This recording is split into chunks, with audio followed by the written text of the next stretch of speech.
right, hello wine drinking people. It's time for more of what I had to drink yesterday, and it has been a busy month of May here. We started out with a week off, but we are catching up really quick with our annual Brunello tasting. We always like to showcase the first wines to arrive from the new vintage in 2007. It's the newly released vintage from Montalcino. The wines by law are held back for 5 years, and we have to wait until February until they come out.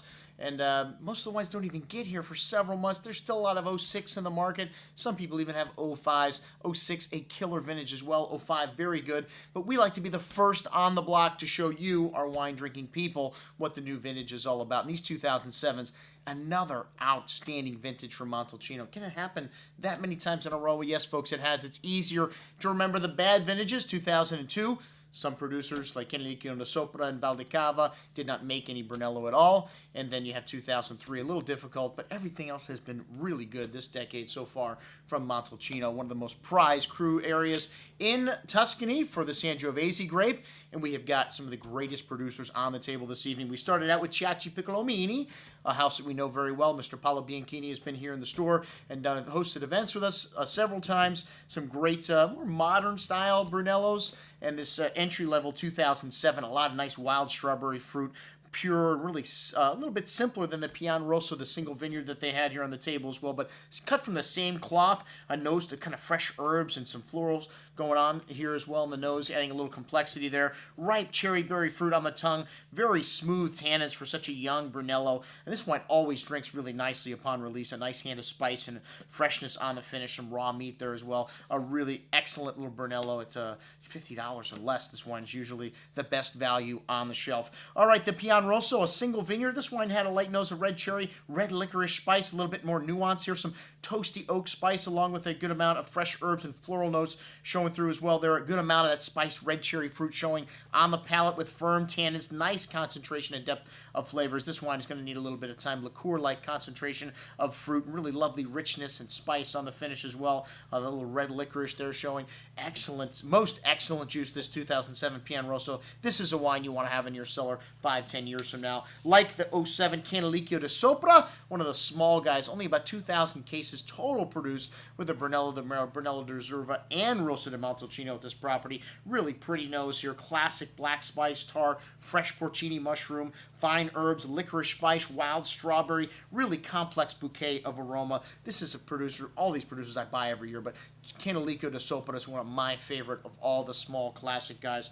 Always dependable. Lovely chunky fruit on the palate with lots of spice and nuance of that wild strawberry fruit. Fine tannin showing up on the finish. Classic earth minerality, that licorice spice as well. This wine really needs some time to come together fully, but has all the right stuff here. Most excellent juice, the 2007. Castello di Romitorio, also outstanding. This wine sees a bit of barrique, and the only modern style Brunello in this group here from Vinifera. You notice a bit of toasty oak spice and ripe cherry fruit on the nose, hints of black tar, licorice spice there as well, and lots of ripe fruit on the palate here. This 2007 vintage, really forward and showing, very nice for such a young vintage, but still has that tannin and structure. You know this wine is going to be around 10-20 years from now easily. Lovely balance, definitely built for the long haul. Most excellent. 2007 VALDICAVA. VALDICAVA, very nuanced. This wine's got 4 different clones of Sangiovese. He uses different rootstocks in the various different parts of his vineyard. And Vincenzo, one of the scientist-like viticulturist, and really shows in his wine and the complexity, like incense, spice, fresh earth, the kind of graphite component, red licorice spice, lots of minerality, wild herbs showing on the nose, big and chewy on the tongue with lots of ripe tannins and dark cherry and wild strawberry fruit echoing through to the finish. A bit chalky and tannic at the end, but has plenty of fruit. This wine always needs a little extra time. Most excellent juice as well. And then the wine of the night, in my opinion, the CANALICCHIO de Sopra RESERVA 2006. Wow, man, the nose on this wine, just exotic smoked meats, exotic spices, a dried papaya flowers, mushroom-like aromas, very old world in style, sage, underbrush, but still had a lot of fruit here. Big and tannic on the tongue. This wine really densely packed, lots of everything, intense tannins, but again, lots of everything else, lots of fruit, that exotic spice. Just screams, put me in the cellar. This wine needs a long time, very long finish, lots of tannins here, but again, lots of everything else. killer juice. The Reserva from Canalicchio de Sopra. Castello di Romitorio, just a shade behind there. I think this wine really ripe and spiced tobacco, red cherry liqueur-like fruit, pretty rose petal floral notes, really concentrated bouquet. Still quite a bit closed here, though. Toasty oak spice showing as well. Big and tannic on the tongue. Really young. You have that array of spice showing from the nose through the finish. And this wine, we need to call it into action like 2020. Really big, massive stuff. Most excellent juice. And then the Valdicava Madonna del Piano, the oldest vines planted on the property at Valdicava, planted in 1970. This wine had a really exotic, complex bouquet of dried porcini, black tar, licorice, damp earth, cocoa, wild strawberry jam. Really concentrated, rich bouquet. The first bottle we opened had this little musty note to it.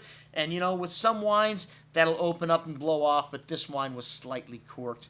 Gosh, most people would not have noticed. But I would not have let myself sleep that night if I let this tasting go over and serve a slightly bottle of corked Madonna. Not letting the people get the real experience of what this wine is like, usually the wine of the night. So I opened a second bottle, and sure enough, we poured it right there side by side with the one that had that slight musty note. And several people said, man, I thought the wine was good, but I didn't get the $250 price tag. Now I do.